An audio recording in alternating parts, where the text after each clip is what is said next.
Next we can go for the next one more important topic, that is variation of conductivity and molar conductivity with dilution. How that conductivity and molar conductivity will get varied with dilution. What is that effect of dilution on it? Conductivity as well as molar conductivity. It will not be one and the same for both the cases. Here if you consider that conductivity, as you know the symbol, it is K. The conductivity decreases with a decrease in concentration. That is, once there is increase in dilution, the concentration will get decreases. That is very well known. How it is possible? That is because of number of ions per unit volume that carry the current in the solution decreases with dilution.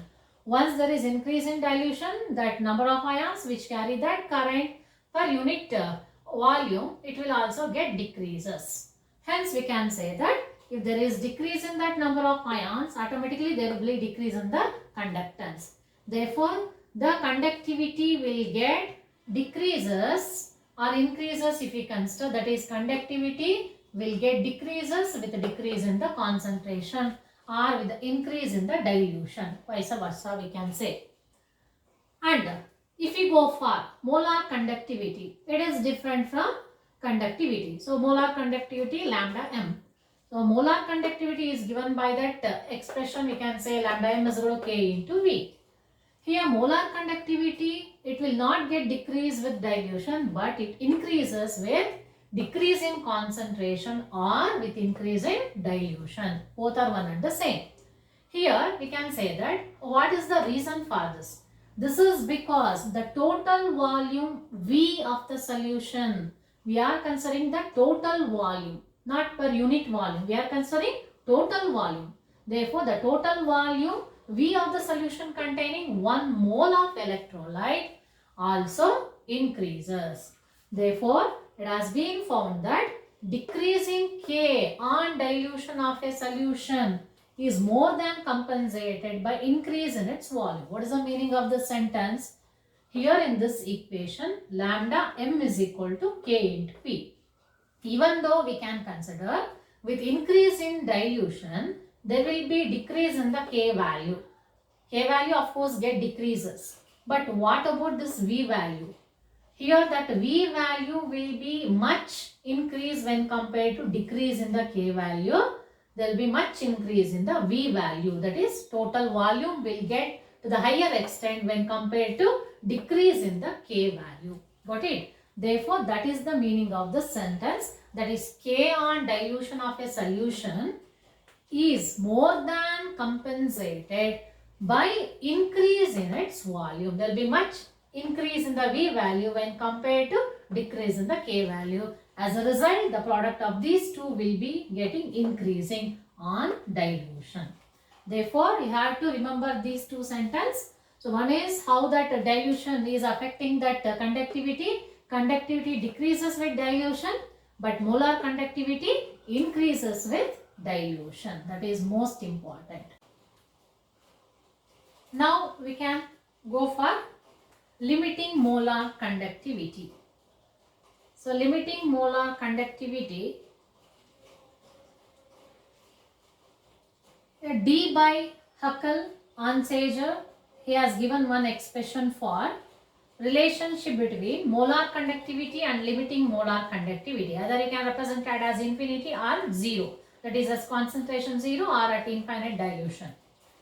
Now, lambda m is equal to lambda m naught minus AC to the power half, or root C we can consider. Here lambda m is equal to lambda m naught, it is limiting molar conductivity, or lambda m infinity, it is also limiting molar conductivity. As you can see in this graph, here on x-axis they have taken root C value, and on y-axis they have taken molar conductivity, that is in Simon centimeter mole inverse units. They have taken two electrolytes. One is strong electrolyte KCl, another one is weak electrolyte acetic acid. As you can see here, with decrease in concentration, from right hand side to left hand side, there is a decrease in number of the root C value. With a decrease in the concentration, there will be increase in the molar conductivity. There will be increase in the molar conductivity.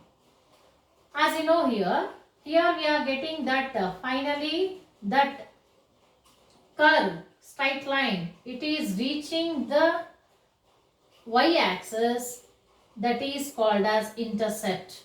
Here if you say this is the resemblance with respect to straight line expression, lambda m is equal to lambda m naught minus ac to the power half. Here lambda m naught is nothing but it is giving the value of the intercept.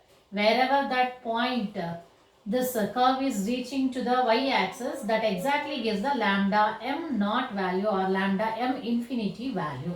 That is limiting molar conductivity value can be determined for strong electrolyte with the increase in the dilution. Therefore, we can say that it is possible to determine limiting molar conductivity for strong electrolyte. Then, if we go for weak electrolyte, example is acetic acid. Initially, acetic acid is partially partially dissociating to give CH3COO and H plus ions. But with the increase in the dilution, or that is by decrease in the concentration, there will be increase in the ionization. Hence, more and more number of acetate ions and H plus ions are obtained and there will be increase in the molar conductivity.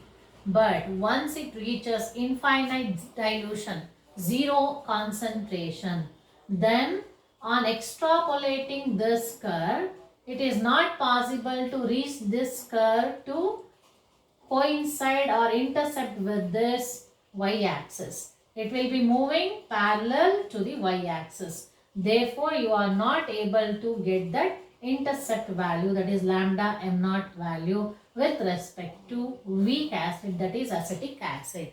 Therefore, it is not possible for us to find out the limiting molar conductivity for what? Weak acid. It indicates that it is not possible to determine the molar conductivity for weak acid at zero concentration or at infinite dilution. Therefore, we can say that it is not possible to determine lambda m naught or lambda m infinity for weak electrolyte at infinite dilution as the curve becomes parallel to y-axis at zero concentration. Got it? Therefore, we can find the limiting molar conductivity for strong electrolytes but not in case of weak electrolytes. One more important topic in this chapter, that is Kohlrausch law. That is Kohlrausch law of independent migration of ions. So according to this Kohlrausch law, it states that the limiting molar conductivity of an electrolyte can be represented as the sum of the individual concentration of the anions and the cations of the electrolyte.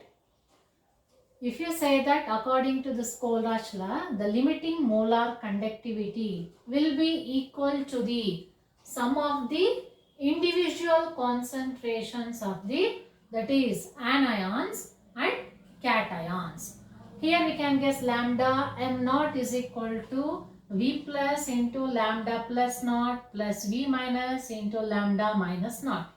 What this V plus representing and V minus representing? So V plus is nothing but number of cations and V minus representing number of anions. Whereas lambda, it is also lambda, it is also lambda. It is the biggest lambda and it is the smaller lambda. But both are said to be lambda only.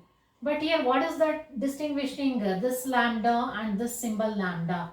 It is representing the molecule. Lambda symbol with respect to molecule. But this lambda symbol with respect to ions. So lambda naught plus and lambda naught minus. Both are said to be, they are representing the molar conductivity of cations or molar conductivity of anions respectively.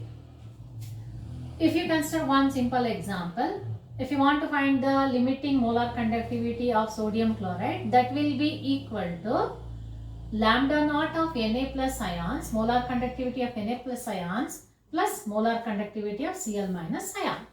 Similarly, if you want to find the limiting molar conductivity for MgCl2, It is a lambda naught of Mg2 plus and a lambda naught of Cl minus. But here you should be careful enough regarding the formula. Here only one Na plus ion and one Cl minus ion.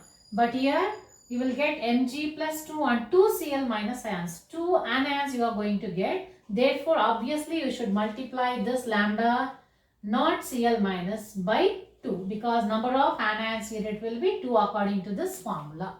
Therefore, lambda m naught of MgCl2 is equal to summation of molar conductivity of Mg2 plus ions plus 2 into molar conductivity of Cl minus ion. This Kohlrausch law can be helpful with finding the limiting molar conductivity for weak electrolyte. That means we can find the limiting molar conductivity for weak electrolyte with the help of this Kohlrausch law. Anyway, as I said you before, it is not possible to determine the limiting molar conductivity for weak electrolyte. As with respect to the graph, we have got that line which was parallel to the y-axis. There was no intercept value. But here with the help of this Kohlrausch law, we are going to determine the limiting molar conductivity of a weak acid. Let us consider we have taken acetic acid as a weak acid. Now we have to determine the limiting molar conductivity for this acetic acid. Practically it is not possible for direct determination of the limiting molar conductivity for acetic acid. Then we can take the help of the Kohlrausch law. We can apply this Kohlrausch law and we can use this formula for expanding the limiting molar conductivity of any acids. That is either weak or strong acid we can consider. But with the help of the strong electrolytes, we are able to determine the limiting molar conductivity of weak electrolyte. That is how we can find the limiting molar conductivity of weak electrolyte. Let us consider one simple example.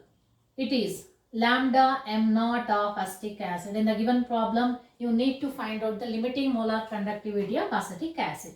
Then, according to this Kohlrausch law, lambda m naught of acetic acid is equal to, which are the two ions you will get here after dissociation, CH3COO minus and H plus. Therefore, you can write it is the sum of lambda naught of CH3COO minus plus lambda naught of H plus. But we don't know the value for lambda naught of CH3CO minus and lambda naught of H plus because they are weak electrolyte. Practically it is not possible. Then we can get one solution for this problem. What is that solution? We have to select one suitable strong electrolyte. Now let us consider Na plus and Cl minus. That is NaCl is acting as a strong electrolyte as you know. Here in this case, acetic acid can interact with a strong base that is NaOH. It can give the salt CH3COO, isn't it? Even H can have the combination with the Cl, that is to give HCl. So HCl is also strong electrolyte and NaCl is also strong electrolyte. Here we are taking the help of NaCl as a strong electrolyte. So here we can add and subtract Na plus and Cl minus. Add and subtract Na plus and Cl minus. Here we are selecting NaCl as a strong electrolyte. It is helping for us to get the limiting molar conductivity value for acetic acid. How it is possible? We can start with, according to this expression, in the very first expression, lambda m naught of acetic acid is equal to lambda naught of CH3CO minus. Here we are adding Na plus, that is lambda naught of Na plus. Then we can write plus. Next, lambda naught of H plus we have written. Plus we are adding lambda naught of Cl minus. First we have added lambda naught of Na plus and lambda naught of Cl minus. Then what we have to do? Subtract. Minus, we have to subtract lambda naught of Na plus and lambda naught of Cl minus. We are making it separate. So lambda naught of CH3COO minus plus lambda naught of Na plus. It is a combination of strong electrolyte CH3COO Na. Of course, CH3COOH is weak electrolyte, but the combination of CH3COO minus with Na makes strong electrolyte. So we can practically determine the limiting molar conductivity of sodium acetate, that is CH3COO Na. Next, the combination of this H plus and Cl minus will give limiting molar conductivity of HCl minus. It is giving the combination of Na plus and Cl minus, hence it is nothing but limiting molar conductivity of NaCl. Then we can easily determine lambda m naught of CH3CONa, lambda m naught of HCl, and as well as lambda m naught of NaCl. By substituting all these values, whatever that final value you are going to get, that itself is the limiting molar conductivity of acetic acid. Of course, here we are indirectly determining the limiting molar conductivity for weak acid, that is acetic acid, with the help of which law? That is Kohlrausch law. So you should be familiar about the expansion of this expression according to Kohlrausch law. And on substituting the whatever the values they have mentioned in the problem, finally you will get the value of limiting molar conductivity of any given acid. In the next video class, I am going to start with the MCQs from the previous year papers from different competitive exams like that is KSET, or even it will be NEET or JEE.